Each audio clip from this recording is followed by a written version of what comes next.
On avait de temps en temps un sniper de la SWAT avec D'accord. nous. D'ailleurs, on a un entraînement une fois tous les 2 ou 3 mois avec la SWAT pour tirer sur des véhicules qui bougent, qui sont immobiles, tirer sur des mannequins.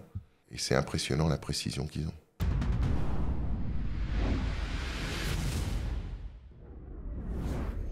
Bonjour à tous, alors bienvenue sur le Jump Seat et aujourd'hui une émission exceptionnelle avec Gilles Voilà, Roy, voilà, c'est en ça qu'elle est exceptionnelle. un petit peu, et surtout avec un invité d'honneur très exceptionnel, très célèbre, mais tu le sais pas encore Laurent, au moins tu le sauras à la fin de l'émission. Donc je vous présente tous Laurent l'Espagnol, dit Frenchy, qui est un... Ben écoute Gilles, tu vas nous le présenter. Frenchy, donc à 17 ans, tu as deux rêves, devenir pilote d'hélicoptère et être policier. Et là, tu vois tout de suite que c'est un peu compliqué. Donc, qu'est-ce que tu fais? Tu mets le cap sur les États-Unis. 2 ans plus tard, donc à 19 ans, tu débarques aux États-Unis. Et là, tu débarques pour apprendre à piloter des avions au début. Ouais, exact. Mais tu ne parles pas un mot de français. D'anglais. Et encore moins d'américain. Et encore moins de texan. Et encore moins de Texans. Tu débarques à Dallas. Donc là, tu vas apprendre à piloter. Et puis, tu vas, une fois que tu auras tes licences, tu vas devenir instructeur et tu vas faire tout un tas de petits boulots dans l'aéronautique ou en dehors de l'aéronautique, sans jamais perdre de vue que tu veux devenir pilote d'hélicoptère et policier. C'est à ce moment-là que tu as la possibilité de devenir gardien de prison dans un pénitencier. Et là, tu vois que ton objectif commence à se rapprocher. Et pour l'atteindre, il te faut 2 conditions supplémentaires. Avoir un niveau d'études supérieur, donc ça t'oblige à reprendre tes études, et également obtenir la nationalité américaine. Et là, il va falloir attendre encore un petit peu. Et voilà. Et un jour, bah, tu as à la fois la nationalité et le diplôme, et là, tu deviens policier. Donc, après avoir patrouillé pendant pas mal d'années dans les rues de Dallas, et là aussi, il faudra que tu nous racontes parce que c'est vraiment passionnant, enfin, tu peux devenir pilote d'hélicoptère. Et là bah, ça, c'est le rêve. Pilote d'hélicoptère dans la police de Dallas, dans un Bell 206. Dans un Bell 206 Jet et un Ranger Bell 407. Et un Bell 407. Au total, donc, tu vas faire 2400 heures d'hélico. Oui. Et au bout de 22 ans dans la police de Dallas, tu as décidé d'arrêter et tu rentres en France. Voilà. Alors, moi, je ne connaissais pas Laurent avant d'avoir lu son livre. Quand j'ai lu ce livre, j'ai dit, mais il faut absolument qu'il vienne sur le plateau. Eh bien, vous allez tout de suite comprendre pourquoi. Enfin, quelle idée Laurent de partir comme ça à 18 ans, traverser l'Atlantique sans parler un mot de belge quoi. Oui, c'était un rêve. Enfin, j'avais d'abord été en Amérique une fois. J'étais tombé amoureux de ce pays. Et puis, les études en France, désolé de dire ça aussi franchement, mais ça me faisait chier. Donc, j'ai décidé de partir aux US et puis de faire mon rêve. D'apprendre à voler les avions, puis éventuellement les hélicos. Alors, il faut dire qu'après 30 ans passés aux États-Unis, tu as gardé quand même ton français à peu près correct. On va dire que tu es bon à 90-95%. C'est un peu poussé quand même. Oui. Hein. Et puis, tu as un accent américain impeccable, bravo. Ça, c'est formidable. Ouais. Où est-ce que tu habitais? Rappelle-nous le nom de la ville. Arlington, Texas. Oui, comme ça sonne bien un petit peu. Oui. Arlington, qui est en fait une ville qui maintenant grandit de plus en plus, mais c'est une banlieue de Dallas et de Fort Worth. Et Arlington se trouve exactement en plein milieu. Et donc, quand tu arrives aux États-Unis, tu arrives avec ta petite valise, un petit peu d'argent, et tu sais où tu débarques Oui, il y avait un Français qui était un représentant de l'école à l'époque à Paris, de l'école américaine. École de pilotage. Hein. De l'école de pilotage, oui, qui s'appelait Camer.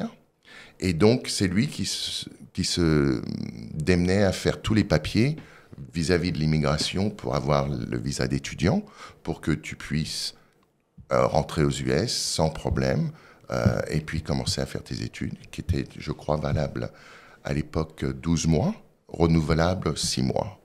Donc, total 18 mois. Donc, je me suis dit, en 18 mois, j'aurais peut-être le temps d'apprendre quand même l'anglais un petit peu. Et donc, c'est comme ça que j'ai commencé à Grand Prairie, Texas, qui était rien que des champs. Et alors, dans ton livre, tu rends hommage à ton instructeur qui a fait preuve d'une patience extraordinaire parce qu'il te répétait sans arrêt les mêmes consignes. Ouais. Oui, parce que moi, je ne pipais pas un mot d'anglais. Mais pas du tout. Hein. Il me disait les mots en anglais et il me pointait à chaque fois. Alors bon, t'imagines la galère pour lui surtout. Et puis ça a pris un temps phénoménal. Et donc c'est vrai qu'il avait énormément de patience avec moi. Ton premier surnom avant d'être Frenchy, c'était le boulet, c'est ça? En gros, oui. Oui. Oui, mais vraiment. Hein. Ouais. Mais il y a aussi le passage où tu racontes tes premières naves solo dans un environnement complètement dingue. Ouais, et donc, il m'avait appris quelques mots-clés en me disant « student pilot ». Speak slower. Ouais. Et donc, ça marche très bien avec les contrôleurs. I'm sorry, I'm américains. French. Et ça marche très très bien, je veux dire. Et c'est ça l'avantage que moi je trouve aux États-Unis par rapport à la France, c'est que les Américains, que tu sois dans un Cessna 150 ou un Boeing, ils te traitent de la même façon. Et ils vont te parler justement lentement. Et ça marche, quoi. Je veux dire, ça a été un succès. Je me suis jamais trompé de piste. J'ai jamais décollé alors qu'un autre avion atterrissait. Donc ça marche très bien. Qu'est-ce que tu fais au début? C'est du Cessna 150, c'est ça? Du Cessna 150. Ouais. Puis j'ai progressé au 152. Ah bien. Ah oui. J'étais très fort. Et après au 172. Oui, donc là ça devient exponentiel. Là. Ah oui, là c'était un gros avion. Pour moi. Et après tu multiplies le nombre de moteurs aussi. Raconte-nous un petit peu ton parcours effectivement en termes de qualif que tu passes. Donc je passe mon privé américain, puis après mon vol aux instruments donc IFR, et puis mon professionnel donc commercial pour les Américains, commercial IFR, bimoteur, et puis instructeur. Et tout ça en l'espace de 12 mois. Tout ça en l'espace de entre 12 et 18 mois, ouais. D'accord. Ouais. Et puis après, j'ai pris un petit break et j'ai retrouvé une autre école pour continuer, pour avoir mon instructeur instrument et instructeur multimoteur. Ce qui veut dire qu'entre-temps, donc, tu as prolongé ton visa ou tu as cherché à avoir une carte verte parce que la guerre, elle se joue sur les deux fronts. Tu as le front de l'aviation et puis le front 6 mois après que je sois arrivé aux US, j'ai rencontré mon épouse, enfin maintenant mon épouse, mais à l'époque ma copine. Et je voulais pas, moi, mon but, c'était pas de rester aux États-Unis. C'était de revenir éventuellement en France. Mais les choses ont fait que il y a des fois des parcours dans la vie qui changent. Et pour moi, c'était plus simple de rester aux États-Unis. Donc, on était ensemble pendant 3 ans avant qu'on se marie. Et ce qui m'a permis d'avoir ma carte verte. Puis ensuite, ayant ma carte verte, d'aller travailler dans les prisons américaines. D'accord. Là, on est allé un petit peu vite, mais juste en 2 mots, la carte verte, donc ça te permet de travailler en toute légalité. Hein. En toute légalité, oui. Parce qu'en étant étudiant, tu n'as pas le droit d'être rémunéré pour un travail. D'ailleurs, tu as une carte sécurité sociale, c'est pas la même sécurité sociale qu'en France, c'est un numéro de sécurité sociale qui est pour toi, pour ta vie, et ils savent tout sur toi à partir de ce numéro. Et c'était marqué en gros en rouge avec un gros tampon, pas bon pour emploi. Tu peux pas te tromper, quoi. Je veux dire. Et il faut que tu donnes cette carte pour que tu puisses être employé. Alors donc, tu arrives au bout de la première étape, c'est-à-dire tu es pilote professionnel. Tu commences à bosser dans le milieu aéronautique. Comment ça se passe? Comme je n'étais pas résident, il y avait à l'époque à Grand Prairie l'aérospatiale, qui maintenant, je crois, est Airbus. Oui. Mais qui, entre les deux, sont devenus Eurocopter. Pas mal. Donc, bien vu. Quand même, donc, à l'époque de l'aérospatiale, ils avaient les hélicos et les avions. Ils avaient le Tampico, le Tobago, le Trinidad, le TB-21 et le TBM 700. Et donc, beaucoup de gens achetaient ces avions, mais ils étaient éparpillés partout dans les US. Donc, comme moi, je ne pouvais pas travailler, mais j'avais besoin d'augmenter mes heures, j'avais été les voir en leur disant, si vous avez besoin que je vous amène un avion à X endroit, je le ferai avec grand plaisir. Et comme je ne pouvais pas être payé, ils étaient ravis.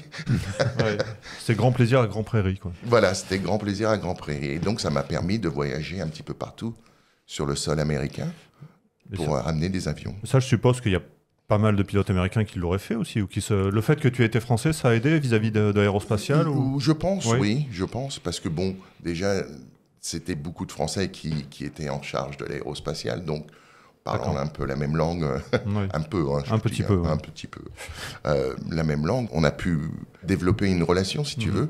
Et donc, à chaque fois, ils m'ont demandé si je pouvais amener les avions.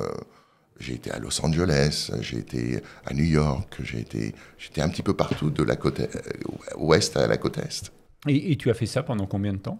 Pendant 1 ou 2 ans, ce qui m'a permis de rencontrer d'autres personnes. Et c'est là où j'ai pu, après avoir mon boulot, une fois ayant ma green card, avec un monsieur qui, lui, pour des raisons de santé, comme il avait eu une crise cardiaque, c'était un retraité de la NTSB. Donc la NTSB, c'est National Transportation Safety Board. C'est ceux qui vont lorsqu'il y a un crash d'avion et qui font l'enquête. L'équivalent du bureau en cas d'accident. Français. Ok, c'est la BEA, je crois, BEA. c'est ça, ouais. Ok. Donc, il était retraité donc, du gouvernement, mais avait ouvert sa propre compagnie d'audit. Il faisait des audits pour les compagnies aériennes, pour les écoles d'aviation et tout ça. Et donc, lui étant en relation avec les assurances, il faisait un rapport sur tout ce qu'il avait fait à l'assurance, et en échange, l'assurance leur donnait une réduction sur leur prime annuelle. Donc, faisant ça, comme lui était un pilote de l'armée, colonel de l'armée, il était pilote sur Cobra. Hélicoptère, hein, Cobra. Hélicoptère Cobra. Et il volait aussi les avions. Donc, il avait loué son propre avion.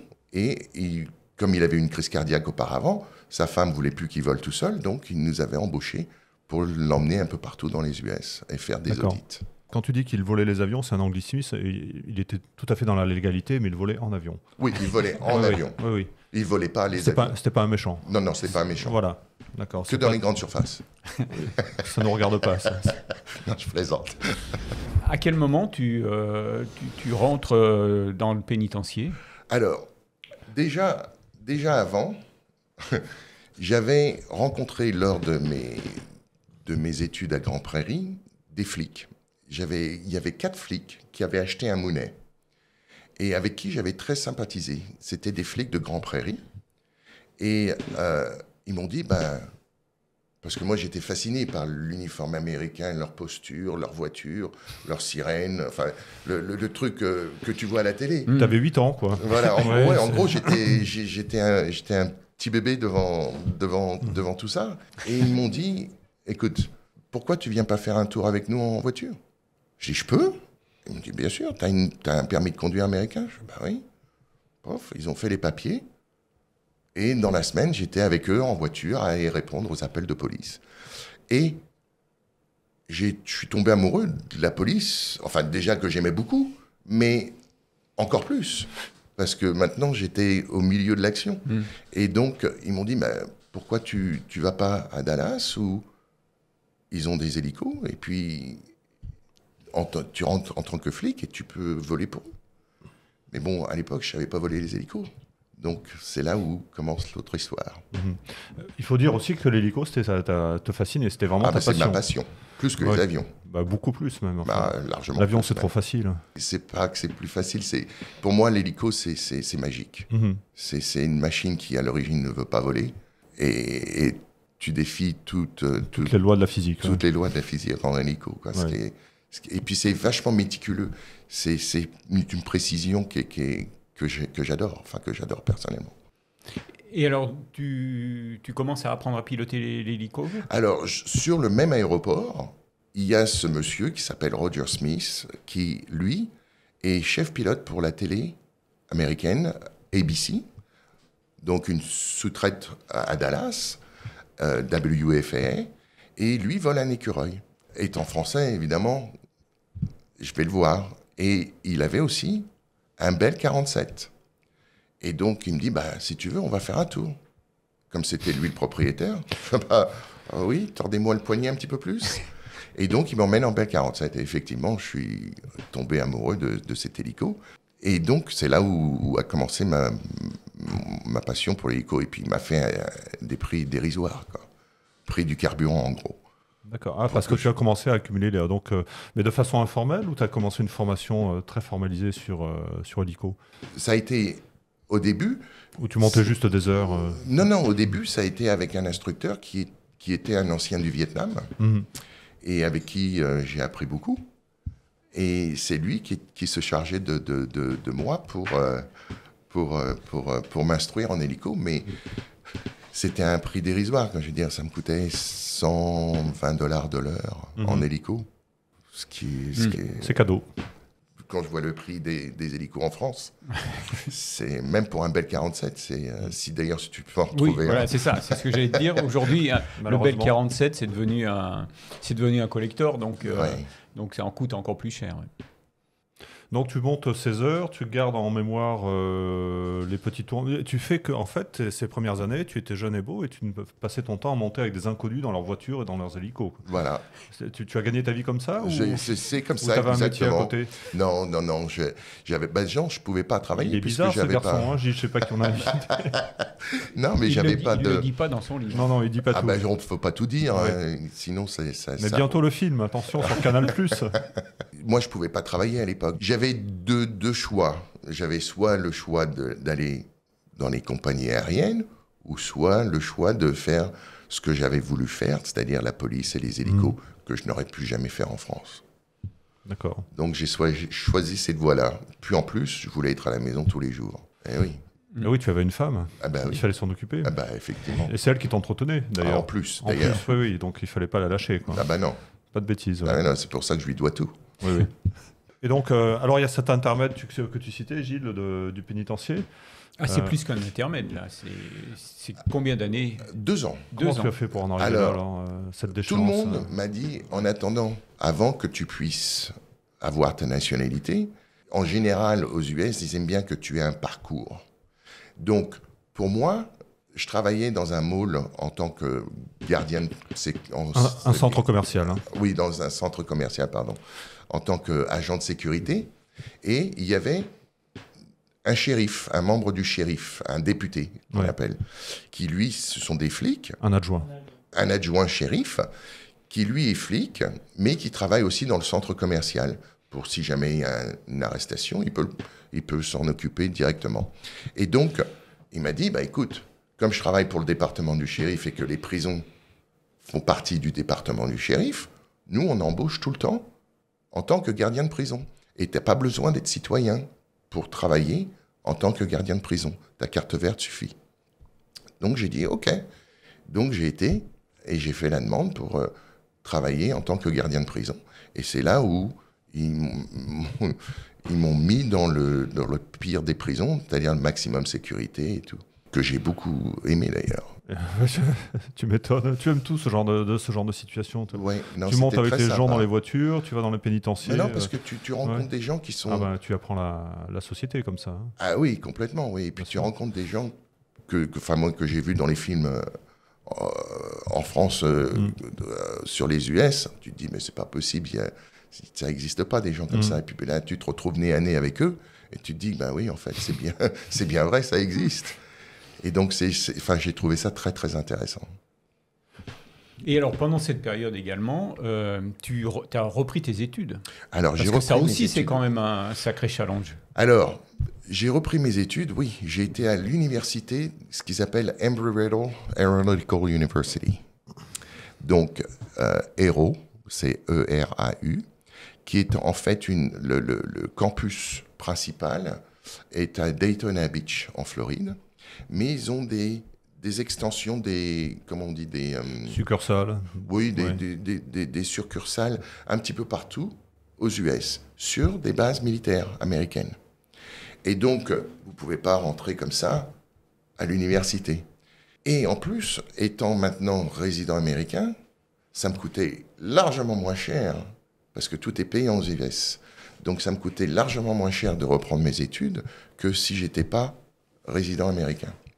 Donc, ma femme et moi, on a fait des sacrifices et je suis reparti à l'université pour justement pouvoir avoir mon degré, ce qu'ils appellent le bachelor degree. Et pendant ce temps, qu'est-ce que tu fais? Tu t'endettes ou tu arrives à payer l'université? Comment tu arrives Non, on arrive à... Non, on arrive à payer l'université petit à petit. Donc, c'est pour ça que j'ai mis 5 ans pour avoir un degré de 4 ans. Donc 2 ans dans le pénitencier et en Sous même les temps, barreaux. donc, quel niveau d'études tu visais?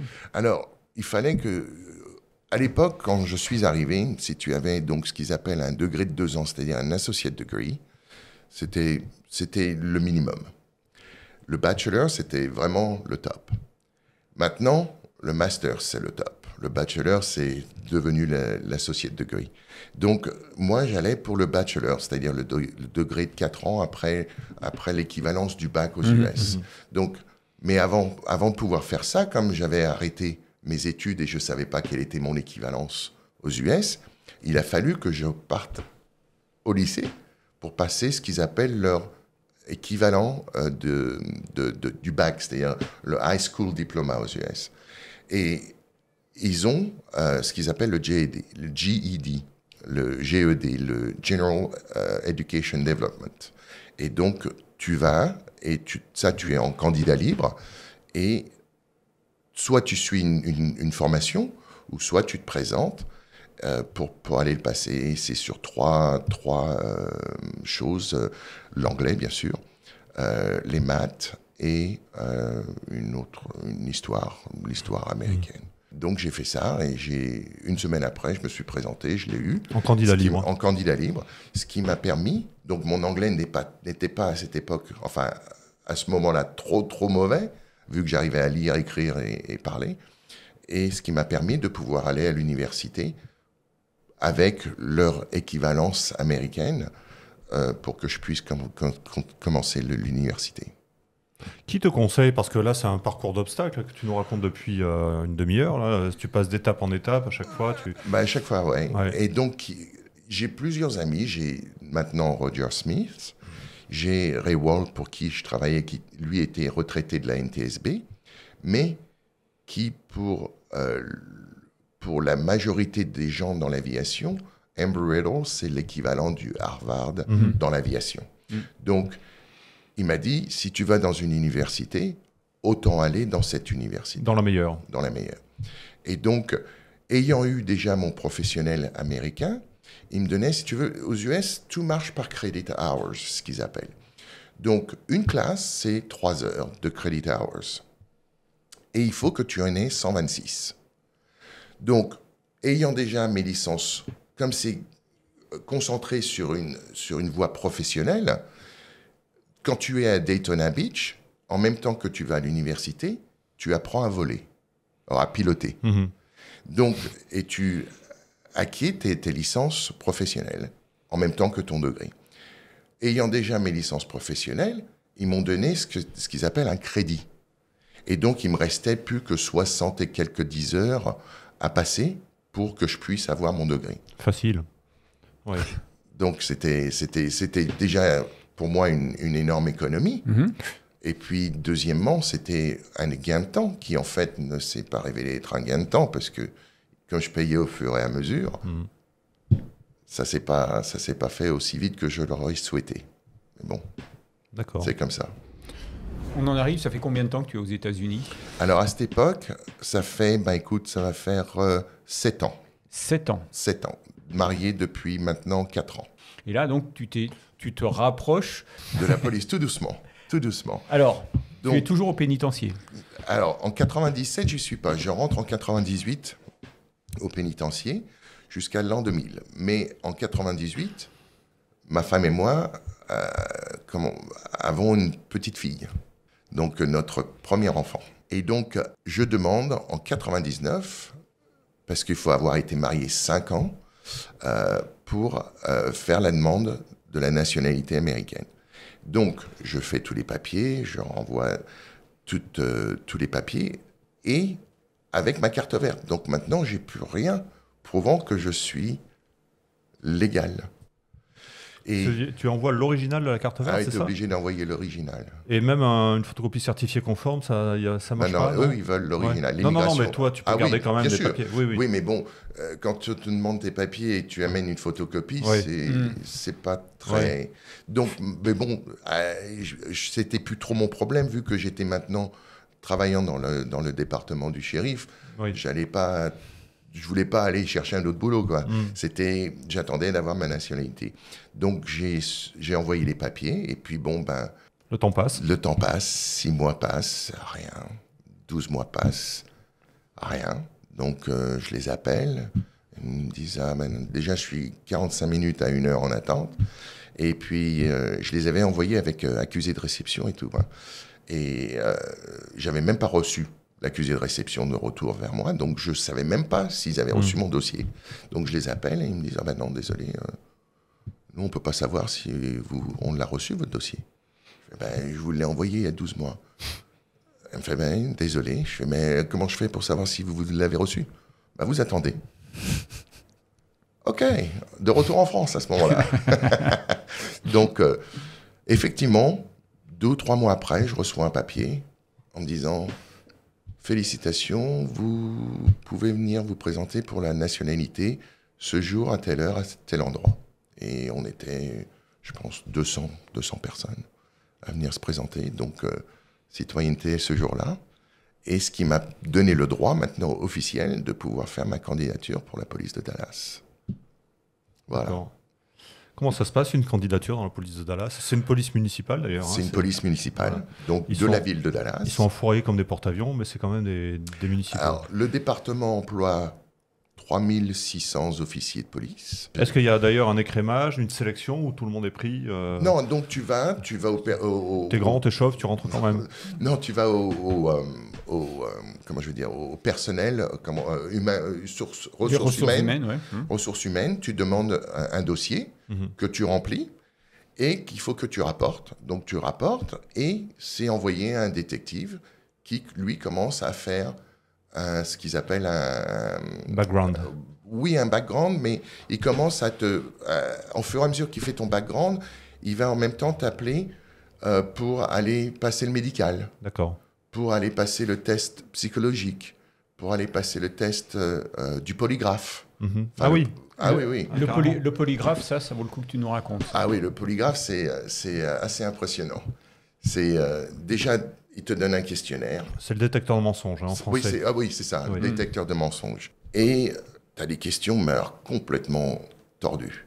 Et quand je dis complètement tordues, c'est vraiment tordu. Du style, est-ce que vous aimez faire l'amour avec des animaux? Tu as tout un questionnaire et il te pose exactement les mêmes questions sur lesquelles tu as répondu au questionnaire. Par exemple, avez-vous fumé de la marijuana? Vous avez pris de la cocaïne? Avez-vous payé pour du sexe? Avez-vous volé? Ces choses-là. Et ils te mettent une corde autour de ton torse avec les doigts. Et en fait, c'est pour mesurer la tension sanguine. Et ils te posent toutes ces questions. Et puis, tu as le truc qui passe. Et puis, eux, ils cochent au fur et à mesure. Et puis, soit tu passes ou soit tu passes pas. Donc, il n'y a pas 36 solutions. C'est étonnant que tu sois passé, toi, après tout ce que tu m'as raconté avant l'émission. Surtout, je suis même étonné que j'ai pu passer le test psychologique. Oui, c'est ça, oui. Oui. Donc, ce qui prouve bien que si j'ai réussi à le faire, il y a des failles dans le système. N'importe qui peut le faire. Et donc, l'enquête a été... Et donc, l'enquête, oui, et donc, ils ont appelé ma femme. Est-ce que je la bats? Est-ce que... des choses comme ça. Et puis, bon, il a fallu que je mette tous les trucs où j'ai été à l'école, tous mes relatifs, les amis, ma famille, ma famille. Et ils ont appelé tout le monde. Et ça a pris entre 6 et 7 mois. Rien comparé, si tu veux aller dans la police fédérale. Ouais. Donc, c'est rien. Mais bon, 6 ou 7 mois, t'attends. Donc, j'étais toujours... je travaillais toujours à ce moment-là à pénitencier en attendant d'avoir une réponse favorable. Comment t'ont regardé tes collègues, d'ailleurs, à la prison?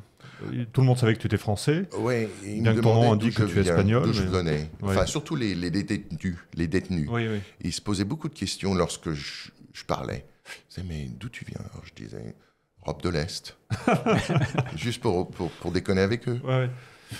Et un jour, tu es tombé sur un Roumain. Non, je suis tombé sur un Français. Sur un Français. D'accord. Et ça t'a aidé dans ton travail de tous les jours de parler français? Oui, parce qu'en fait... Tu as fait un peu le traducteur officieux parfois? Oui, parce qu'on avait eu un Français dont je raconte l'histoire, un peu je dirais pas un peu, mais beaucoup demeuré, qui lui a joué avec le feu. Donc il a fallu que je traduise pour l'immigration. Et puis beaucoup de gens du Cameroun, du Sénégal, donc d'Haïti, qui eux parlent français, parlent pas beaucoup l'anglais. Donc à chaque fois on m'appelait « Hey Frenchy, viens traduire ». D'accord. Donc je venais traduire. Voilà. Donc là, tu touches au but, là. Tu es presque... J'ai presque mon sabot dans le département de la police de Dallas. Donc, et puis le médical. Tu as aussi, ah oui, j'ai oublié, avant ça même, tu as des tests à faire. Courir 100 mètres, ils te chronomètrent. Test de force, test comment on dit, de pompe, des push-ups. Et donc, en fonction de tout ça, petit à petit, tu passes les étapes et jusqu'au moment où tu arrives et tu es... Tu as une idée du nombre de personnes retenues sur le nombre de candidats? Aucune. Aucune? Aucune idée. Tu sais que toi, tu as réussi à 100%. Voilà, Laurent l'Espagnol est arrivé.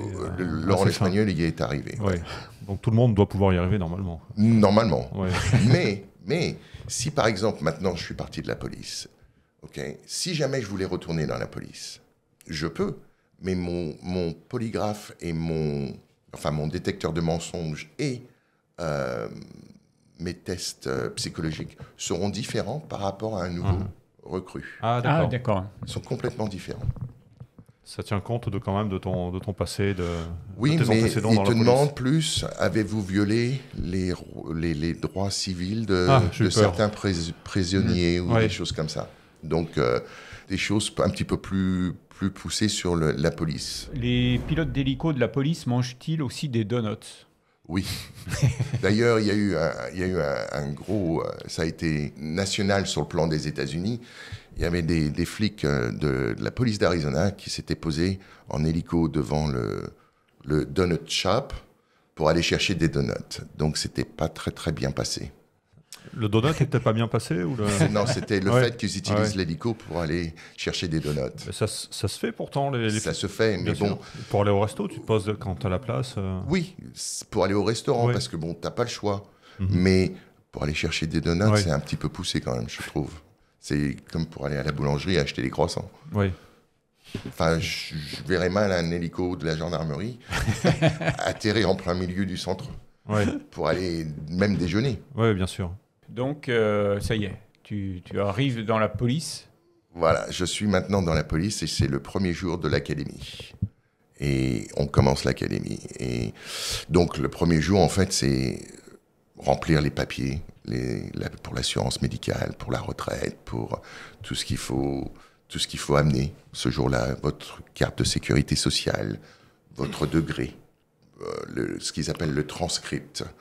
C'est un papier, en fait, lorsque vous avez fini votre degré, en plus de votre degré, c'est un papier qui fait voir que vous avez fait toutes les... Le degré, c'est le diplôme. Le diplôme, oui, pardon. Donc, tu rentres à l'académie et là, tu sais que tu vas être policier là, ça y est, t'es déjà... terre. Oui, mais en voiture. Hein, donc, oui, en voiture, oui. Donc, le premier jour, et c'est aussi le premier jour où vous amenez votre épouse ou votre époux. Tous les hauts pontes de la ville sont là. Le chef de police est là, le maire est là, et c'est là où vous rencontrez tout le monde et vous remercie de venir joindre le département de la police de Dallas et se présente. D'accord. Donc formation de quoi? D'un an, 2 ans? 8 mois à l'académie. 8 mois à l'académie. Pendant les 4 premiers mois, c'est surtout le droit pénal, avec toutes les différentes courtes tribunaux, tous les lois civiles aussi, mais ça nous applique pas trop les lois civiles parce que on n'est pas là pour le civil, on est là plus pour le criminel, mais avec toutes les sanctions, par exemple le viol, c'est tant d'années de prison, c'est cette catégorie d'attaque aggravée et tout ça. Donc, et vous avez au bout du 4e mois le test de l'État, qui s'appelle TCOL maintenant. À l'époque, c'était TCLOS. Maintenant, c'est TCOL. C'est un test donc de l'État du Texas qui, c'est eux qui s'occupent d'être en charge de votre licence de police, parce qu'il faut que vous ayez une licence de police. Et tous les 2 ans, vous avez 40 heures de continuing education, ce qu'ils appellent, d'éducation continue, Formation continue. de formation continue, de 40 heures tous les 2 ans, pour les nouvelles lois, pour les nouvelles choses comme ça. Et donc, tu dis, première partie, c'est de la formation théorique. À quel moment tu commences de vraiment être policier? Des stages? Alors, une fois que tu as ta licence de police, c'est là qu'on va te donner des simulations à faire. De rentrer dans des bâtiments, de faire ce qu'on appelle traffic stop, d'arrêter des voitures en trafic. Toutes ces choses-là, de faire en même temps que tu fais ta formation. Pendant les 4 premiers mois, tu as aussi des formations physiques. Donc tout vient, tu as des scénarios où tu as beaucoup de choses que tu as appris déjà qui vont se mettre en place. Ça s'agrège, tout vient s'agréger, quoi. Voilà, tout doucement. Et puis au bout donc tu as les courses poursuites que tu fais en voiture, qui est une formation d'1 semaine pour véhicules lents et véhicules rapides. On t'apprend déjà à l'époque le pit maneuver? Non, le célèbre? Non, c'était pas encore arrivé, ça? Non, c'était pas encore arrivé. Et d'ailleurs, Dallas ne fait pas les pits. D'accord. Seulement que je connais, c'est LA. Enfin, d'accord. Au Texas, tu as plusieurs polices. Nous, la police de Dallas ne fait pas ça. Alors, moi, je ne sais pas ce que c'est. Eh ben, on fera avec ta voiture tout à l'heure dehors. Ouais. C'est en fait, tu arrives avec ta voiture de police et tu pousses et tu déstabilises l'autre pour l'envoyer dans le décor. Voilà, en gros, ouais, c'est ça. On essaiera tout à l'heure à Ternay, ils aiment bien ça. Donc, et tu te régales là. Ah bah oui, là je me régale. Moi, ça m'amuse parce qu'en plus, bon, t'as la lumière, la sirène et tout, comme dans les films.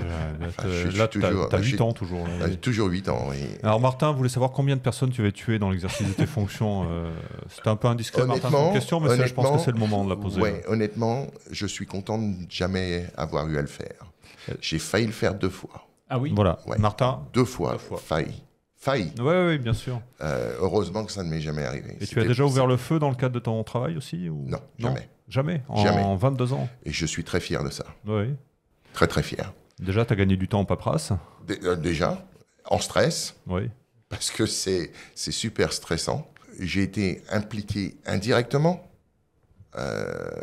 Et j'ai un ami à moi très, très proche qui, lui, a été impliqué directement. Et je suis content de ne jamais avoir été directement impliqué. Comment ça se passe derrière? Il doit y avoir une procédure monstrueusement lourde. Enfin, connaissant les États-Unis, c'est énorme. Ça n'en finit pas, quoi. Alors déjà maintenant, vous avez déjà 3 jours de repos automatique. Payé, mais vous êtes ce qu'ils appellent en un administration leave. Donc, vous êtes impliqué dans une fusillade. Bien sûr, votre arme de service est prise. Vos témoignages sont pris à la criminelle. Il faut que vous ayez un avocat parce que vos droits, rights, vous sont lus. Ce qui est quand même assez stressant. Moi, on me les a lus une fois. Je peux vous dire que ça laisse à refroidir. Quand on vous lit vos droits, c'est pas gai. Donc c'est quoi? Vous avez le droit de vous taire? Vous avez le droit de garder le silence, tout ce que pourrait dire pour être retenu contre vous. C'est pas du tout agréable. C'est là où, maintenant, la procédure criminelle commence. Donc, on te lit pas tes droits. Enfin, moi, j'ai jamais lu les droits à quelqu'un quand je les arrête. On n'est pas obligé de les lire. Sauf si on les interroge. C'est là où il faut que vous lisiez ces droits. Si on n'interroge pas, on n'a pas besoin de les lire. Et d'ailleurs, la plupart du temps, les détectives ne veulent pas que vous lisiez leurs droits parce que c'est à eux de le faire, c'est pas à vous. Donc, lui, quand je l'ai vu après ce qui s'est passé, je suis content que ça ne se soit jamais passé comme ça pour moi, quoi. Donc, pour répondre à ta question, jamais. Mais quand même, dans ta carrière de policier dans les rues de Dallas, il y a eu des moments des moments très, très chauds, ouais. Ouais. Des moments où vous voyez... Enfin, nous, on répond en tant que flic primaire, si vous voulez, dans le sens... du terme, vous êtes les premiers sur place, vous allez au viol, vous allez au meurtre, donc vous êtes les premiers intervenants, si vous voulez. Et c'est votre job à vous de pouvoir être sûr que tous les témoins soient bien séparés, que toute la scène de crime soit bien conservée. Et puis c'est à vous d'appeler tout le reste qui va avec, quoi. Avant de te demander si tu es plutôt Bell ou Eurocopter, ou Bell ou Airbus, on va te demander si tu es plutôt Ford ou Dodge. Moi, je suis plutôt Ford. Ford. Ouais, j'aime pas trop Dodge. D'accord. C'était une question de Martin aussi, ça. D'accord. Bah, je suis plutôt Ford. Voilà. On arrive à l'hélico, parce qu'entre-temps, tu poses ta candidature. Enfin, il y a un prérequis, je suppose. Alors, je fais dans les rues. À l'époque, il y a un chef de police qui a, pour pouvoir partir du centre de patrouille, il faut être promu à un rang supérieur. Et de cette façon-là, faut passer un test, test écrit. Faut être sergent, quoi, c'est ça? Non, faut être senior caporal. Senior caporal, d'accord. Voilà. Et donc, la police, pour des raisons budgétaires, n'avait pas donné de test pendant 6 ans. Donc, à cette 6e année, évidemment, il y avait plus de 500 officiers de police qui avaient le droit de se postuler pour aller passer l'écrit pour être promus. Donc, on était 540 et quelques, je crois. Et ils vous donnent un score et c'est en fonction de combien ils vont promouvoir à ce moment-là. Et donc, ça s'est passé en septembre 2006. Et ma chance, j'ai été promu en septembre 2006. Et la chance que j'ai eue, c'est qu'il y a eu une personne qui est partie à la retraite en novembre 2006 de l'hélico. Une personne. Et donc, ce qui m'a permis de pouvoir... Comme il n'y avait pas eu de promotion pendant 6 ans, ils avaient enlevé la période où, pendant 6 mois, vous ne pouvez pas partir d'où vous êtes. D'accord. Donc, ils ont fait un waiver où vous puissiez aller appliquer pour une exception pour aller dans d'autres endroits. Et évidemment, l'hélico s'est ouvert 2 mois après que j'ai été promu. Donc, j'ai postulé pour ce boulot. On était 7. 7 à postuler. 7 à postuler. À Dallas, tout ce qu'ils demandent, c'est le pilote privé. C'est tout. Tu n'as pas besoin d'être un professionnel, tu n'as pas besoin d'avoir de licence d'instructeur, tu n'as pas besoin d'être IFR. Tout ce qu'ils te demandent, c'est le pilote privé. Avion, hein? Non, hélico. Ah, hélico? Oui, hélico. Et donc, un ami et moi, qui lui était militaire, nous étions les 2 seuls retenus. Et donc, c'était entre lui et moi.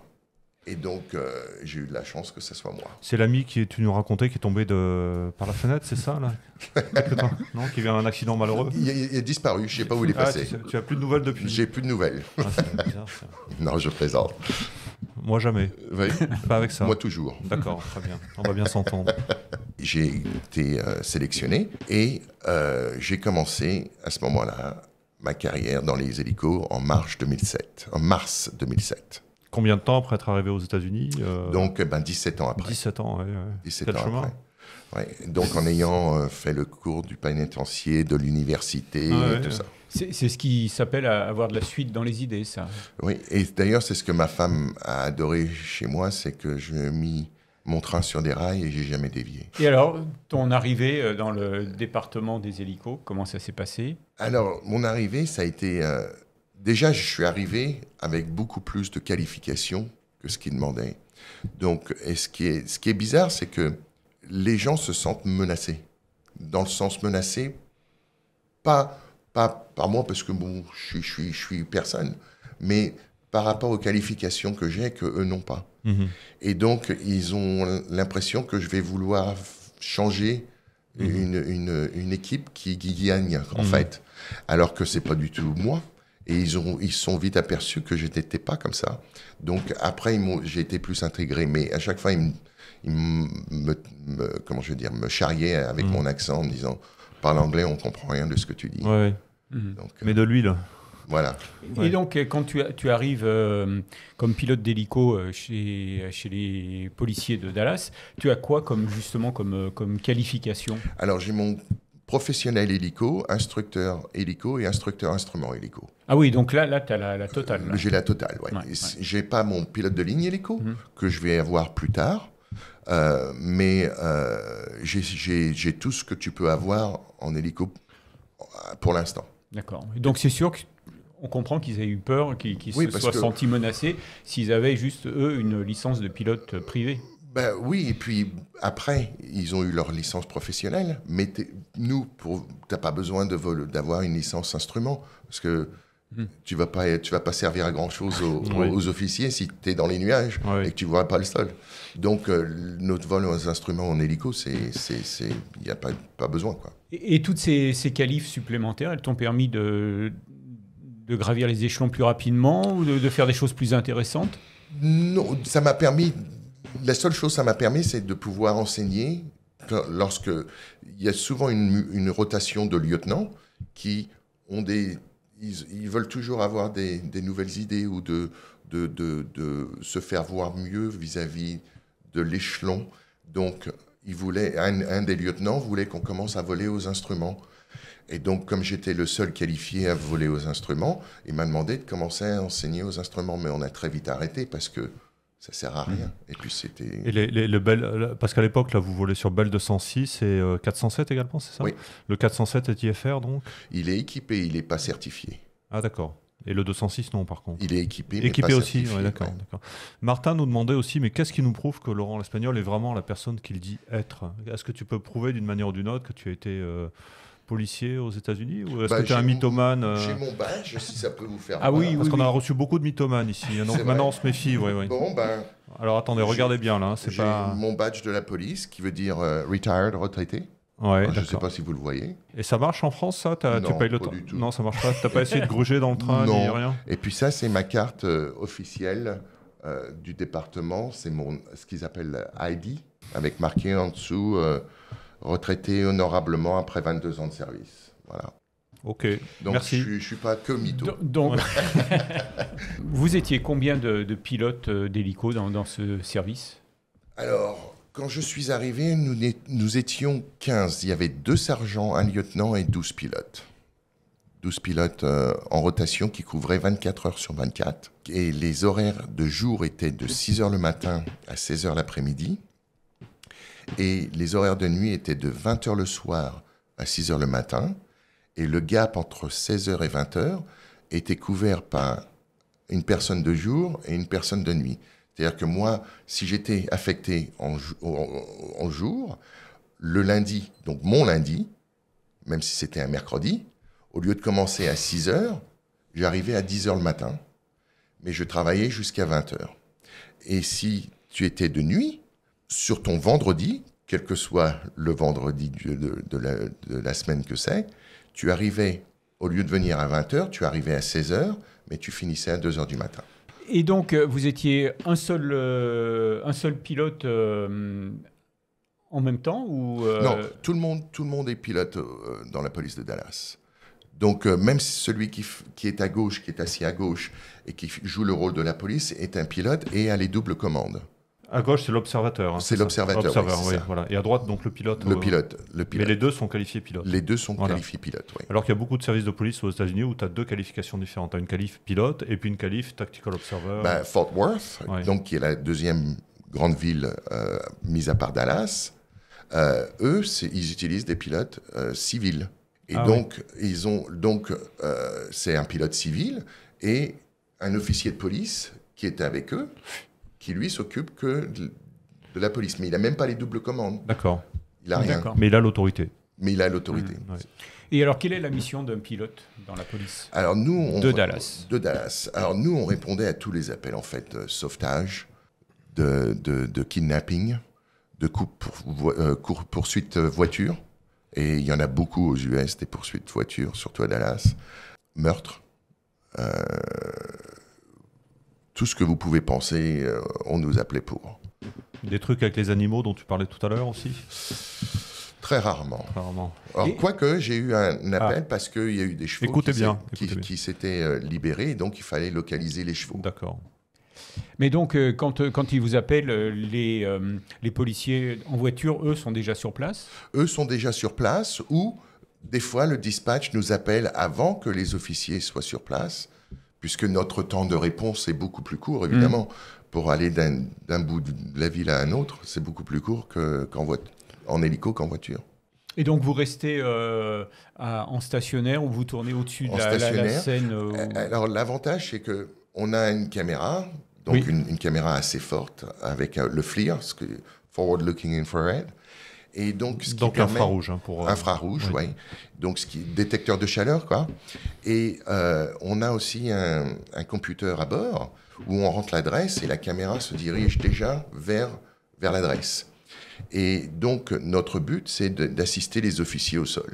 Le Jésus vert nous demande effectivement juste clarifier cette histoire d'IFR. Donc, tu voles de nuit, mais pas en IFR, en VFR. Donc. En VFR de nuit, oui. C'est comme le vol de jour, sauf qu'il fait nuit. Voilà. Mais on a notre gros spotlight, notre gros soleil de nuit, en fait. Oui, d'accord. Le projecteur, Le projecteur, oui. Le fait d'avoir un hélicoptère comme ça au-dessus des officiers qui sont au sol, ça apporte quelque chose en plus? Sur plan de la façon de travailler, pour ceux qui sont au sol. Hein. Ah oui, ben nous, surtout pour les courses-poursuites, quand tu poursuis une voiture sur les autoroutes, que ce soit de jour ou de nuit, ou même s'il sort de l'autoroute, il va sur les routes, tu as des intersections. Nous, on peut voir beaucoup plus loin en disant, vous avez le feu vert ou le feu est au rouge, faites attention au trafic, ou vous voyez, des trucs comme ça. Donc, ça aide beaucoup pour eux sur le plan de la sécurité. C'est très fluide, hein, d'ailleurs, les communications entre hélicos, police, centrale, les opérations. D'ailleurs, quand on arrive sur la scène d'une poursuite, c'est nous qui prenons en charge la poursuite. C'est-à-dire que, en plus, avec notre caméra, le chef de police, tous les gros hauts ponts de la ville peuvent, où qu'ils soient dans le monde, aller sur leur téléphone et voir exactement live ce que nous, on voit. D'accord. Les fréquences aussi sont accessibles au public?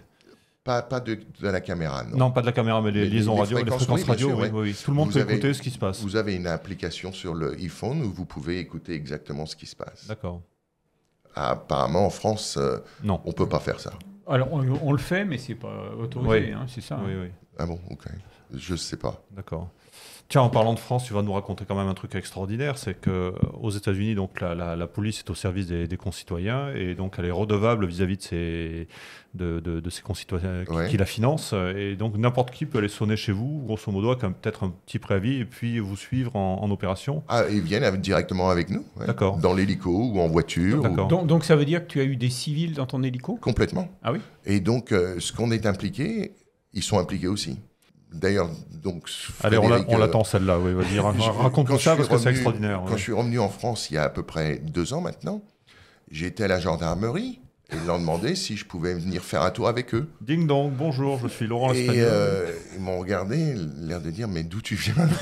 Parce que ça se fait pas du tout en France. Et ils m'ont expliqué gentiment. Bon, je me suis identifié, et je leur ai dit d'où je venais.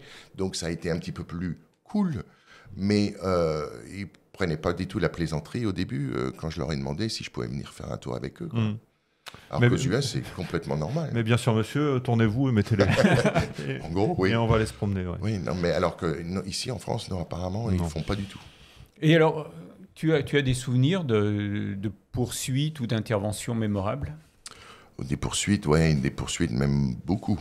En plus, aux US, à l'époque, quand je dis à l'époque, après 2000, je dirais 15, 16, 17, aux alentours, les chaînes de télévision ont commencé à vouloir couper les frais. Donc les hélicos ont été les premiers à partir. Mais à l'époque, il y avait toutes les chaînes de télévision qui étaient avec leurs hélicos. Et donc, moi j'ai eu des poursuites où j'avais 4 ou 5 autres hélicos auxquels il fallait que je fasse attention en même temps que les lignes à haute tension, aux antennes, et puis faire attention si j'avais un rookie avec moi en tant qu'observeur. Un jeune. Donc ça faisait beaucoup de choses à s'occuper, mais des poursuites mémorables, oui, j'en ai eu j'en ai eu un qui, par exemple, il voyageait à 100 miles per hour, donc ça fait en gros... 160. Oui, 160. Et d'un seul coup, il n'avait pas vu que la rue, en fait, tournait. Et il a voulu prendre la rue un petit peu trop vite et a fait des tonneaux, mais assez extraordinaires. Et ils ont été éjectés et bien sûr sont morts. Ou des poursuites qui se sont finies en fusillade. Ça, c'est aussi fréquent. J'ai eu un mec qui était recherché, lui, par la police de Los Angeles pour avoir tué sa conjointe. Et on le poursuivait en hélico. Il était à pied. On le poursuivait en hélico. Et de sang-froid a sorti son Colt 45 et pouf, s'est abattu en plein milieu de la rue. Alors que la police arrivait pour le serrer. Donc des choses comme ça que tu vois dans les films, mais que tu vois rarement en France, je pense en France. Tu as ramassé du plomb dans ton hélico On a été tiré dessus, j'ai jamais vu s'ils nous ont touchés ou pas, j'ai jamais trouvé de traces de balles dans l'hélico, mais on a été tiré dessus, ouais. On nous demande si vous voliez au JVN. Au JVN. Ou NVGs. NVGs. C'est-à-dire les jumelles de vision nocturne. Quand je suis parti à la retraite, ils envisageaient de le faire, mais comme tout coup, c'est cher parce qu'il faut rééquiper l'hélico NVG, enfin JVN. Compatible, oui. C'est comme ça que vous dites, oui. JVN. Et il y a un entraînement aussi tous les ans à faire. JVN, donc le département ça fait pas partie de leur budget, si tu veux, de leur priorité pour faire ça. Non. Donc pour répondre à la question, non, on ne vole pas au JVN. D'accord. Vous avez combien d'hélicos Actuellement, enfin, quand je suis parti, on en avait 2. Maintenant, on en a de nouveau 3. Donc 2 206 et un 407. Et j'ai parlé avec un chef il y a 2 jours, et ils achètent 2 autres. Donc le débat est entre Bell ou Airbus. D'accord. Il faut préciser d'ailleurs que ce n'est pas le seul service de police à avoir des hélicoptères à Dallas. Puisque là, il y a la municipalité. Oui, voilà. Donc c'est Dallas, ils ont Fort Worth, et après vous avez la police de l'État. Donc State Police, non ? State Police, donc tout le monde qui regarde la télé, ils connaissent Texas Ranger. C'est de State Police. Et eux, ils ont des hélicos. Mais cet hélico, ils ont un écureuil qui couvre en gros Dallas jusqu'à la frontière du Texas et de la Louisiane, donc en allant à l'est, au sud jusqu'à Waco. Donc ça fait, pour donner une distance, ça ferait, je sais pas, d'ici à... Enfin, d'ici. Paris-Lyon, quoi. Ouais, un petit peu moins. Un petit peu moins. Un petit peu moins, je dirais. Et au nord, à la frontière de Texas-Oklahoma, et à l'ouest, à une ville qui s'appelle Abilene. Donc c'est une ville qui est à peu près 200 et quelques kilomètres de Dallas. D'accord. Oui, c'est une très grosse surface. Ouais. Une très grosse surface. Donc, s'ils sont appelés parce que la police de l'État assiste des plus petits départements qui, eux, n'ont pas les ressources de plus gros départements. Donc, s'ils ont besoin d'un hélico, ils appellent l'État du Texas. Et donc, nous, on peut des fois répondre aux appels qui devraient être à l'État du Texas, mais qui viennent directement chez nous parce qu'ils sont occupés à autre chose. Et donc, quand tu travailles, tu voles tous les jours ou il y a des journées où vous n'allez pas du tout décoller ? Déjà, ça va dépendre du temps. Si le temps est favorable, oui, on va décoller de toute façon. On a un minimum d'heures à faire qui est entre 3 et 4 heures par shift, donc par, comment on dit ? Par shift. Par plage horaire, ouais. Non, dans un shift de 10 heures, vous volez 3 ou 4 heures. Et pareil pour la journée. D'accord. Donc, et puis on a un petit computer à bord qui nous dit quelles sortes d'appels sont en attente. Donc déjà, on peut, si tu veux, anticiper pour partir, parce qu'on sait très bien qu'on va être appelé pour ce genre d'appel. Il y a une question là de White Dragon qui demande quels sont donc les hélicoptères qui équipent actuellement la police de Dallas. Alors, on a deux Jet Ranger, donc 2 Bell 206 actuellement, hein, et un Bell 407. Tu n'as pas été déçu parce que le Bell 206, c'est quand même une vieille machine. J'adore le Bell 206. Parle-nous un peu de cet hélico qui devient rare, même en France. Hein. Oui, pour moi, ça devient un hélico iconique, un peu comme le UA est au Vietnam. Pour moi, j'adore le 206. C'est une machine qui pardonne beaucoup. Et c'est une machine qui est facile à voler, une machine qui est vachement manœuvrable. Pas aussi sophistiquée que le 407, mais tout de même reste plaisir à voler. Le rotor bipale, qu'est-ce que ça C'est un rotor bipale, qu'est-ce que ça implique au niveau semi-rigide. du pilotage ou... C'est un petit peu plus, comment on dit, un petit peu plus sec. C'est pas aussi smooth Oui. que le Bell 407 ou que même l'écureuil, parce que c'est pas un rotor fully articulé, c'est semi-rigide. Donc, pas question de prendre des G négatifs aussi non plus avec. Sinon, on va voir Jésus. Oui, on le fait une fois. Ouais. On peut tout faire une fois. Et le Bell 407, qu'est-ce que ça apporte par rapport au 206 comment ça... C'est une machine beaucoup plus performante, beaucoup plus rapide, et puis sur laquelle on peut transporter des passagers un petit peu plus... Parce que le Bell 206, déjà, il faut savoir qu'avec notre équipement, on peut prendre qu'un passager sur le Bell 206. Avec le plein de carburant, donc. Non, non, même pas. Non, on n'est jamais au plein de carburant. Le plein de carburant, c'est 91 gallons, donc ça fait multiplié par 4 pour avoir en litres. En gros, 3,8. On est à 50 gallons. D'accord. Donc ça fait que toutes les heures et demie, en gros, font qu'on revienne à la base pour refueler ou qu'on aille sur un aéroport pour qu'on puisse faire un refuel. Oui, donc c'est quand même une charge utile assez faible. Oui, on n'a pas beaucoup de marge du tout. Donc ça, c'est à cause de tous les équipements, notamment donc des caméras. Des radios, des systèmes d'enregistrement, des antennes. Des flingues. Non, ça c'est avec nous. Non, mais vous avez quand même aussi un gilet tactique, enfin tout ça. Non. Non, non, on n'a pas de gilet pare-balles, rien. Non. On a juste notre combinaison de vol avec notre arme de service.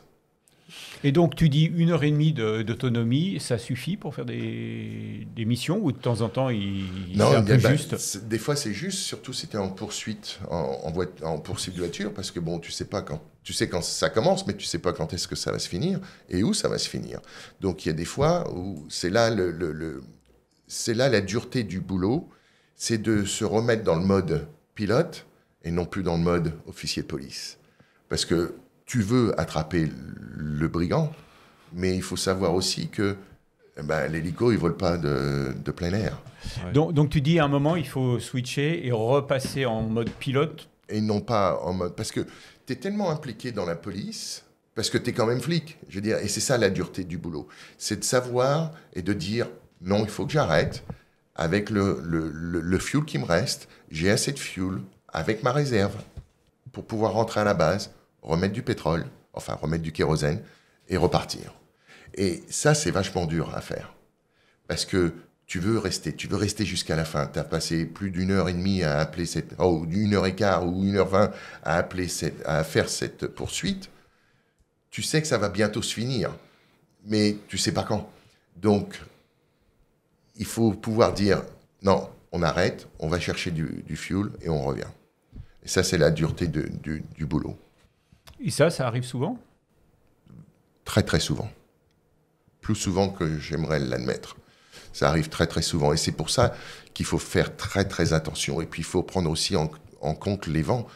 Moi, je me rappelle d'une poursuite où on est allé vers le sud et on avait 20 nœuds de vent derrière. Donc, pour le suivre, il n'y a pas de problème. Mais pour revenir, maintenant, on a 20 nœuds dans le nez. Donc, il faut pouvoir aussi estimer en disant il me faut ma réserve et non, il faut qu'on arrête, qu'on reparte. C'est vrai que c'est chiant, c'est vrai qu'on n'en a pas envie, mais quand ça tombe, gravité gagne toujours. Hein. Tu peux essayer une fois. Ouais. Tu peux tout faire une fois. Ça sera le mantra de cette émission. Par contre, tu as beaucoup de terrain aux États-Unis, donc tu n'es pas obligé de revenir à ta base. Tu peux faire un stop intermédiaire sur un terrain mais alors commercial. Le problème, c'est comme tu fais partie de la ville. La ville a des contrats avec certains vendeurs. Pétroliers, ouais. Et donc, quand il est 2h du matin, ils ne sont pas toujours ouverts, les vendeurs. Ouais. Donc, à ce moment-là, il faut que tu payes de ta carte à toi. Et tu envoies à la ville un remboursement. Ça va prendre 2 ou 3 mois. Donc, aucun de nous veut le faire. D'accord. Donc, le plus simple, c'est de rentrer à la base. Oui. D'accord. Es-tu déjà passé proche du crash ou plutôt tu t'es déjà fait peur? Peur, souvent, crasher une fois. Enfin, quand je dis crasher, ça a été plutôt un accident en entraînement. on faisait des autorotations en stationnaire. Et en fait, l'étudiant a complètement, je dirais pas paniqué, mais je crois qu'il n'a pas du tout pensé à ce qu'il faisait. Et lorsque j'ai mis le moteur au ralenti, il a donc abaissé le collectif. Ça fait qu'on a tapé le sol et on est remonté. Et en rebondissement, il a tiré sur le collectif. Donc ça fait que tous les RPM qu'on avait pour amortir notre chute, il les a épuisés en montée. Donc on est tombé de 40 pieds. Donc une douzaine de mètres. Et bien sûr, l'hélico a été endommagé. Puis voilà, nous, on n'a rien eu jusqu'à 6 ans plus tard où il a fallu que je me fasse opérer. Des vertèbres. Des vertèbres. Voilà. Est-ce que ça a été reconnu comme accident du travail? Non, parce que le lieutenant à l'époque, comme il voulait être promu, n'a pas fait tellement ce qu'il devait faire. Et donc, aucun papier n'avait été créé. Donc, ce qui n'est pas écrit n'est jamais arrivé. Tu veux dire que l'hélico est tombé de 12 mètres et il n'y a pas eu de trace écrite? Aucune. Incroyable. Oui. Mais parce que l'hélico lui-même aurait pu prendre un pet En fait, ce qui nous a sauvés, c'est que cet hélico, c'était un ancien hélico de l'armée, un surplus de l'armée, un OH-58. Et donc, les pales étaient beaucoup plus larges que les pales du Bell 206. Et il n'avait pas tout le matériel que le Bell 206 a. Il était plus léger. Donc, il était plus léger. Et c'est la seule grâce qu'on ait eue, c'est ça, en fait. Mais bon, on a quand même le cross-tube, ce qui s'appelle le cross-tube, donc attaché au corps de l'hélico, a été plié quand même de 10 inches, donc 25 cm. Mais le lendemain, ils sont repartis en vol avec le même appareil? Non, celui-là a été foutu. D'accord. Ouais. Mais pas de papier. Non, et d'ailleurs, cet hélico, il est maintenant, lorsque vous allez dans le quartier général de la police de Dallas, il est accroché au plafond. À 12 mètres un petit peu, ouais, à 12 mètres, ouais, je dirais. Et puis, si tu fais attention, tu vois l'espèce d'arc qu'il y a de 25 cm au cross-tube, ce qu'ils appellent le cross-tube des patins.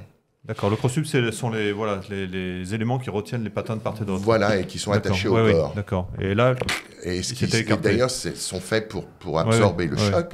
Mais bon, il arrive un moment où le choc est trop important. Et notre gros spotlight, notre projecteur, il était plat comme une crêpe. À l'époque, il était sur le nez, donc celui-là était plat comme une crêpe. Est-ce qu'il y a des opérations de poursuite aérienne? Alors, ça, c'est une bonne question, c'est vrai. Une très bonne question, et oui, il y en a. J'en ai eu un en hélico, avec un Robinson. C'était une nana, qui d'ailleurs, on avait appelé la FA. C'était une instructrice avec un étudiant, et eux, ils faisaient des vols avec les gens qui étaient sur les bateaux, sur le lac, et ils prenaient des photos. Le problème, c'est qu'ils volaient en Robinson au-dessus des bateaux. S'il y avait eu une panne moteur, ils n'avaient pas de flotteurs, donc les flotteurs sur les patins, et ils étaient beaucoup trop proches des gens. Donc ils nous ont appelés parce qu'il y avait des gens qui se plaignaient. Et ils nous ont appelés et on les a poursuivis jusqu'à l'aéroport. Et on a pris contact avec eux et on a envoyé tous les papiers à la FAA. Et j'ai appris après, parce que j'avais un ami qui travaillait à la FAA, qu'elle est arrivée, sans même dire un mot, elle a rendu toutes ses licences. Donc, une fois que vous rendez toutes vos licences, c'est fini, vous n'avez plus rien. C'est comme la nationalité, c'est ça. C'est comme la nationalité. Alors, une autre question de Samui 200. Bonjour, combien de temps pour refueler en moyenne? Allez, on va dire 15 gallons à 50 gallons, 2 minutes. C'est sous pression ou c'est gravité, un pistolet C'est un pistolet sous pression. Sous pression, d'accord. Et avec un gros tube. D'accord. Donc, on met des litres... Il faut tout couper ou tu fais du hot refueling, rotor tournant? Alors, normalement, tu peux faire du hot refueling, mais il faut que tu aies la prise à terre. D'accord. Donc, on a un truc où tu peux mettre la prise à terre. Il est recommandé qu'on éteigne le moteur pour refueler. Donc, si tu éteins le moteur pour refueler, donc tu vas mettre 2 minutes en gros, 2 à 3 minutes pour refueler, plus 2 minutes pour redémarrer, 5 minutes au total. Et est-ce que 5 minutes en police, en travail Ouais. de police, c'est énorme. Et est-ce que des fois, on dit, bon, bah non, ça vaut pas le coup de repartir? Oui. Si jamais le mec a abandonné ou s'est arrêté ou a eu les pneus crevés ou ils ont un autre département comme la police de l'État, par exemple, a pris le relais? pris le relais et puis a fait un pit maneuver. Nous, on a eu aussi des poursuites avec des bahuts, des smear-morks. Vous appelez Oui. nous, on les appelle les 18-wheelers, les smear-morks. Puis, avec le fusil à pompe, par exemple, pour lui tirer dessus, pour l'arrêter. De l'hélico. De l'hélico? De l'hélico. Enfin, c'était pas moi, hein, mais c'était les anciens qui étaient là. Les règles changent au fur et à mesure. Toi, tu partais en vol avec une arme longue quand même dans l'hélico? Tu avais juste ton arme de poing sur Non, toi? on avait de temps en temps un sniper de la SWAT avec D'accord. nous. Quand on avait des missions un peu chaudes, notamment après ce qui s'est passé en juillet 2016, quand le mec a abattu 5 policiers dans la ville de Dallas. On avait un sniper à ce moment-là avec nous, à bord, qui lui s'occupe de tirer sur... D'ailleurs, on a un entraînement une fois tous les 2 ou 3 mois avec la SWAT pour tirer sur des véhicules qui bougent, qui sont immobiles, tirer sur des mannequins. Et c'est impressionnant la précision qu'ils ont.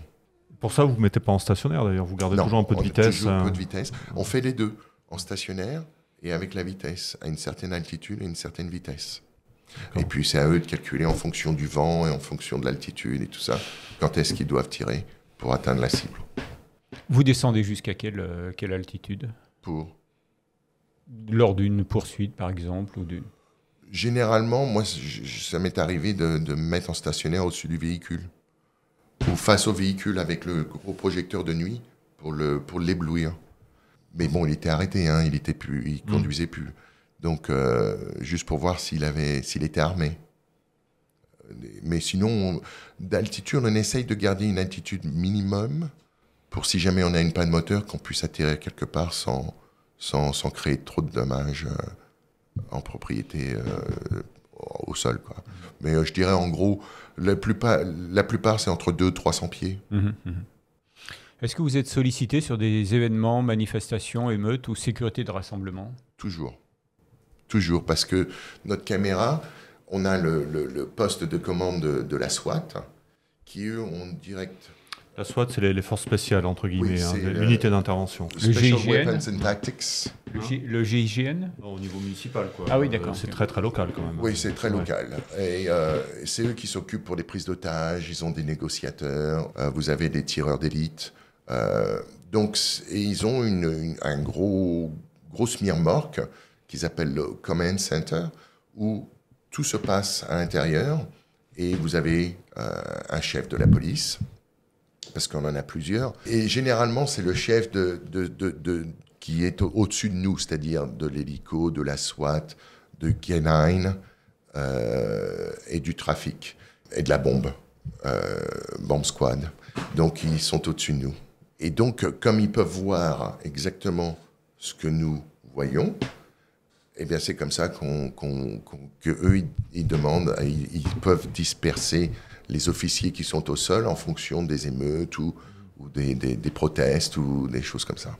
Bah alors, ça, c'est une mission qui est de plus en plus remplie par les drones aussi. Est-ce que vous n'êtes pas en Par les drones concurrence aussi. avec les drones? Pas du tout, parce que beaucoup de choses, les drones ne vont pas pouvoir faire des poursuites véhiculaires, alors que c'est nous. Mais maintenant, le département de la police de Dallas, sur chaque division qu'ils ont, ils en ont 7, ils ont un officier en patrouille qui est responsable de drones pour déployer pour par exemple, les cambriolages de bâtiments, pour voir derrière le bâtiment, parce qu'il y a des barrières ou des choses comme ça. Et ils utilisent effectivement le drone. D'accord, donc c'est complémentaire. C'est complémentaire. D'accord. D'ailleurs, c'est ça que j'admire aux États-Unis, c'est qu'on travaille tous ensemble. Il n'y a pas de compétition. Alfred qui demande si, pendant que tu étais donc, dans la police de Dallas, tu as eu un Super Bowl à couvrir. Oui, j'ai eu pas le dernier, je crois que c'était 2020, 2019. Je ne me rappelle plus exactement, mais on a eu un Super Bowl qui en fait n'était pas à Dallas, qui était à Arlington, parce que malgré que ça soit l'équipe de football de Dallas Cowboys, ils sont en fait à Arlington. Et donc là, c'était assez compliqué aussi. Il fallait qu'on appelle le FBI pour leur demander l'autorisation de décoller pour un appel. Parce que vous avez une bulle qui est couverte où personne n'a le droit de voler quoi que ce soit. Et on faisait partie de cette bulle, donc il fallait qu'on appelle un numéro spécial pour leur dire que c'était nous qui allions décoller. En parlant de bulles, comment ça se passait? Il y a 2 gros aéroports quand même à Dallas. Il y a Dallas-Fort Worth et puis Love Field. Vous aviez le droit de passer? Enfin, comment ça se présente? On passait, oui. D'ailleurs, les contrôleurs donc l'aéroport principal de Dallas, il s'appelle Dallas-Fort Worth International, DFW. Et c'est le plus gros aéroport au Texas. 9 pistes d'atterrissage. Et donc, travaillant avec nous, et bien sûr, dès que tu leur disais que... parce que nous, on avait un code transpondeur spécial. Donc, ils savaient, même si on ne parlait pas, ils savaient à qui ce code transpondeur appartenait. Donc, on les appelait quand même parce qu'il fallait avoir la clearance pour rentrer dans leur espace aérien. Mais ils étaient très ravis de nous aider, au contraire. Et ça m'est arrivé de faire des orbites, des tourbillons entre les pistes, où vous avez des Boeing qui atterrissent, qui décollent et tout ça. Et il faut faire des orbites assez serrées, parce que vous êtes entre les parallèles, quoi. Qu'est-ce qui peut t'amener à aller entre les pistes pour rechercher un type On cherchait un type qui, par exemple, on poursuivait, qui est passé, et qui a abandonné la voiture et qui est à pied. D'accord, hein, qui est rentré entre les pistes. Voilà, des choses comme ça, ou des personnes qui sont perdues. Des personnes âgées qui ont Alzheimer. On est appelé beaucoup pour ça. Des vieux spotters quoi, qui viennent voir les avions. Voilà. Il y en a. Hein, tu penses à quelqu'un en particulier? Plusieurs, oui. On a eu à l'autre aéroport qui est un petit peu plus petit, l'aéroport de Dallas-Love Field, où, basé Southwest, et une voiture en poursuite avait pénétré sur l'aéroport. Et il avait fallu le dégager parce qu'il allait vers les avions. Alors, dans ton livre, dernier chapitre, Le pilote et le canard. Oui. Tu peux nous raconter un peu cette histoire? Alors, je volais avec mon sergent, on était de nuit, il était à peu près 20h, 20h30, et on reçoit un appel pour aller sur le lac Ray Herbert, qui est donc à l'est de Dallas, qui est un lac qui est énorme, pour donner une idée, c'est la ville entière de Paris, quoi, le lac. Il est tellement énorme. Pour un bateau qui s'était retourné. Donc, on va et je cherche, moi, mon sergent vole, et moi, je fais le spotter avec mon gros projecteur et j'allume le lac et j'entends d'un seul coup une grosse explosion. Et en fait, je regarde et je vois la vitre à droite complètement partie. Et mon sergent qui me dit « Prends les commandes » et qui est en sang. Je me dis, putain, on s'est fait tirer dessus. Donc, je prends les commandes et je n'avais pas eu le temps d'éteindre mon gros projecteur. Heureusement, d'ailleurs. Je suis très croyant en ce que dit « les choses arrivent pour une raison ». N'ayant pas eu le temps d'atteindre mon projecteur, je continue quand même à voler avec le projecteur allumé. Et de l'autre côté de la berge du lac, il y avait les pompiers qui étaient venus parce qu'il y avait un bateau qui s'était retourné. Donc les pompiers sont automatiquement là. Et donc j'arrive et ils sont dans un trou noir. Et donc je me sers de mon projecteur pour amener mon sergent à eux. Et heureusement que je l'avais allumé parce qu'il y avait des lignes à haute tension que je n'avais pas vues. Et dans ma descente, j'arrivais directement sur les lignes à haute tension. Et en voyant ça, ça les a illuminés. Mais comme j'arrivais assez doucement, j'ai pu m'arrêter et passer au-dessus et continuer la descente. Mais si ça avait été éteint, j'aurais été droit dedans. Et alors, qu'est-ce qui s'est passé? Et alors, donc, j'amène mon sergent, ils prennent soin de lui, et puis, une fois éteint l'hélico, je regarde, putain, qu'est-ce qui s'est passé? Et entre nous, je trouve un canard, bien sûr mort, qui en fait avait tapé le plexiglas de la vitre de l'hélico, et qui avait pénétré, il l'avait tapé en plein visage. Lui avait carrément brisé le nez, et avait envoyé du plexiglas dans les yeux et saigné des yeux.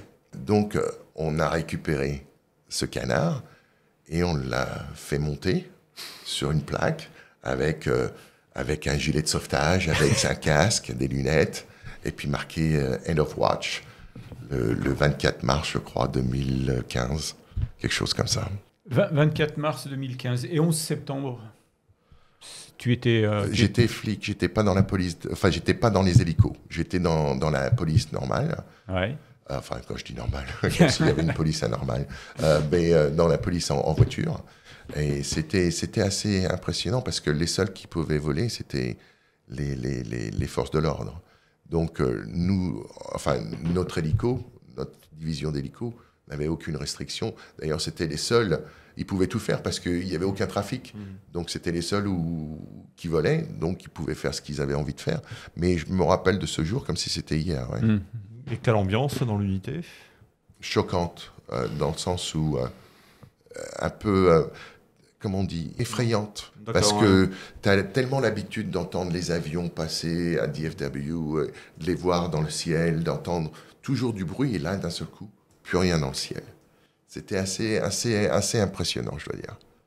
Et tu étais de service ce jour-là? Je venais de quitter le service de patrouille. Il était 6 heures du matin, donc je dormais.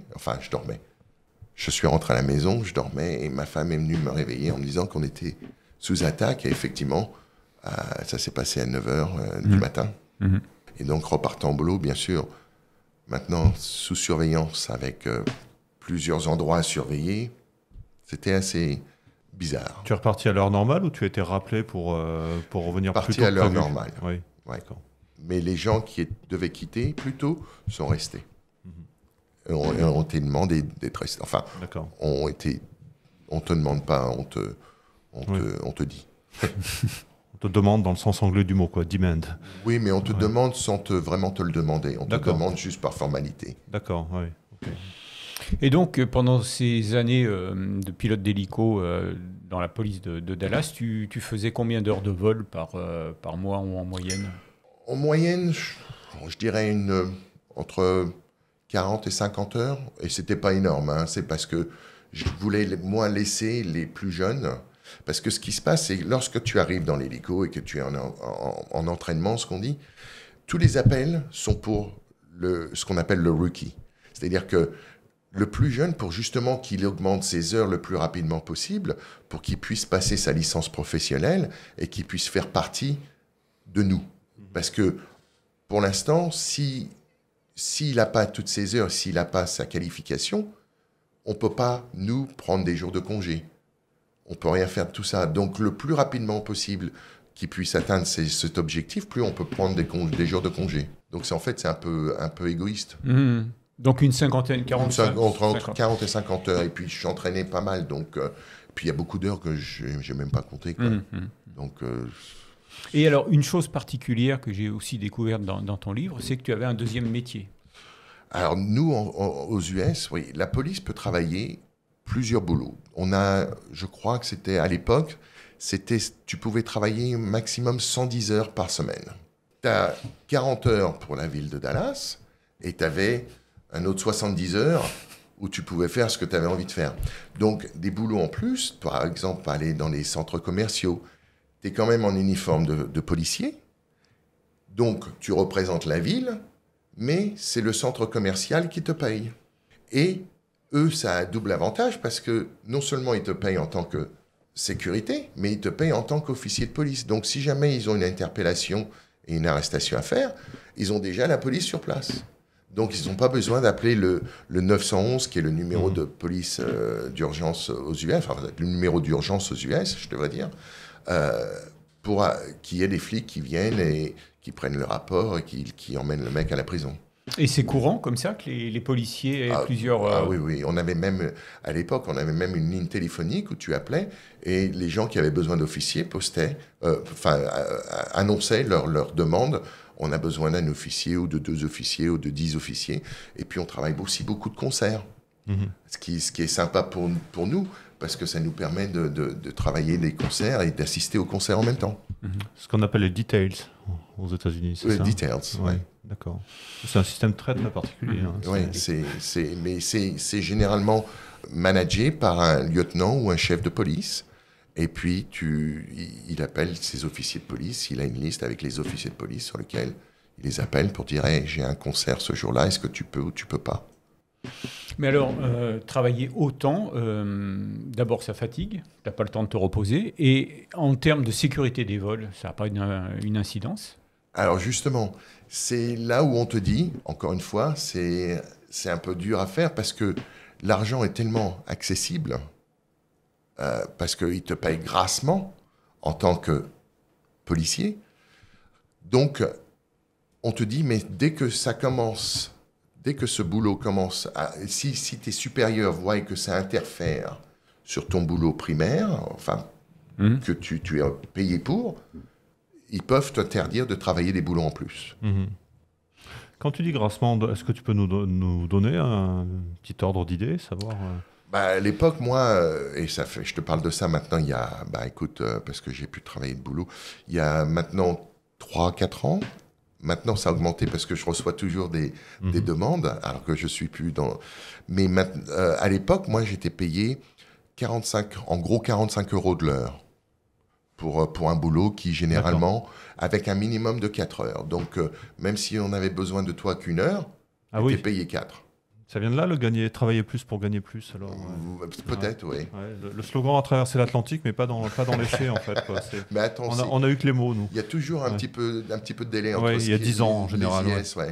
Voilà. Un petit peu moins maintenant avec les réseaux sociaux, donc j'espère que ça va rattraper vite fait ce que tu manques. Toutes ces histoires, vous les retrouvez donc dans le livre de Laurent, mais tu es en préparation donc un nouveau livre là. Oui, parce que j'ai eu donc des critiques qui ont été grassement acceptées, qu'il n'y avait pas assez d'histoires d'hélico.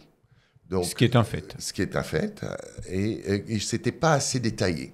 Et ce que, pour moi, c'est vrai que ça paraît normal de dire des choses, mais pour le lecteur, ce n'est pas toujours normal, parce qu'il ne comprend pas ce que tu dis. Donc, il faut pouvoir détailler un petit peu plus. Donc, je fais un deuxième avec plus d'histoires d'hélico, et plus d'histoires même en voiture de police. Certaines histoires qui sont un peu folkloriques, où c'est là où tu te dis que tu es vraiment en Amérique. Et puis voilà, donc c'est en préparation. Chez le même éditeur? Je pense, je ne sais pas encore, mais je pense, oui. Okay. Donc avis aux éditeurs, voilà. Eh ben, écoute, pour terminer cette émission qui était vraiment passionnante, on te remercie d'avoir fait l'effort. Alors, parce que tu es venu en voiture de l'Eure-et-Loire, hein, c'est ça? De l'Eure-et-Loire, oui, bravo. Pourquoi être rentré en France, quoi? C'est la question aussi de Franck May. Alors, pourquoi avoir quitté le Texas pour l'Eure-et-Loire? Alors, pourquoi l'Eure-et-Loire? Parce que mes parents sont là, et mes parents, vieillissants comme tout le monde, j'ai pu partir à la retraite, pas à la retraite... si j'avais voulu partir à 90% de ma retraite, il aurait fallu que je travaille jusqu'en 2033. Donc, je suis parti à 65% de ma retraite, après 22 ans, ce qui est bien. Et donc, voilà pourquoi je suis rentré. Ma femme adore la France, donc elle voulait aussi venir en France. Ma fille aînée, qui est, elle, déjà à Paris, donc ça a promu, si tu veux, le retour vers la France. Et puis, ma plus jeune, et faisant ses études à Londres, était beaucoup plus proche que les US. Mais je ne dis pas que je ne repartirai pas aux US. Hein. Loin de là. Alors, dernière question. Est-ce que tu avais l'idée de devenir pilote dans la police dès ton arrivée aux États-Unis? Alors, au début, en 90, non.